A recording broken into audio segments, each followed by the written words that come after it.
Motivations come from our mood swings. Mood swings are as unpredictable as it is uncontrollable. Today you are in a good mood and suddenly you have high motivation. Tomorrow you are in a bad mood and suddenly you have low motivation. Mood swings are proof of our vulnerability and our neediness to seek Allah for assistance and guidance in tough times. But here's the thing about motivation and Allah. Since consistency is only for Allah, Allah who created you inside out knows you can never be consistent because Allah knows you are fighting back and forth with your emotions and desires. But you need to show Allah that a bare minimum effort has been made even at your lowest point. That's it. Bare minimum effort. So simple, right? But why do most people stop all the way through instead of giving the bare minimum effort when they are faced with low motivation? It's because I think they think that Allah's judgment on a person's will and character is like us human beings. We care only of the end result but not on the means of getting things done. Human beings tend to think that we shouldn't do something if we are not going to give our 100%. If you're not going to do something, then you might as well don't do it, right? Now, I find this to be like a hypocritical statement. Like, when was the last time we gave 100% in doing almost anything? Rarely.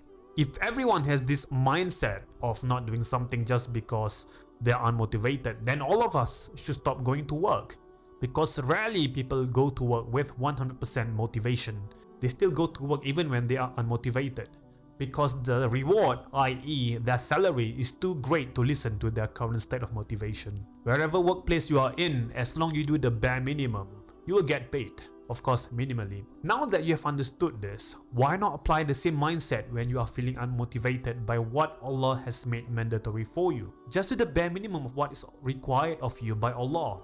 For example, your 5 daily prayers. Do not miss your prayers even when you are feeling unmotivated or experiencing crazy mood swings. Do the bare minimum. Do what is fought in prayers. Now, this might seem like a poor advice, but it's better to keep the ball of Iman rolling slowly rather than completely putting a stop to it just because you are unmotivated. To stop rolling the ball of Iman is to completely cut your connection with Allah, and nothing good can come from that. This advice that I shared with you can be applied to almost anything in life actually. For example, if you're an athlete or a bodybuilder and you are in no mood to train, it's fine. Just do the bare minimum. Maybe 30 to 40% of your usual training routine. Or maybe you are a student, for example. Just aim to complete small, simple tasks that require minimum effort. The whole idea is to keep the ball rolling even on your worst days. Okay, that's it from me. I hope you guys like and subscribe my videos. So remember, even when you're unmotivated, try to do the simple, minimal task that requires the least effort. As long as you keep the ball rolling, right?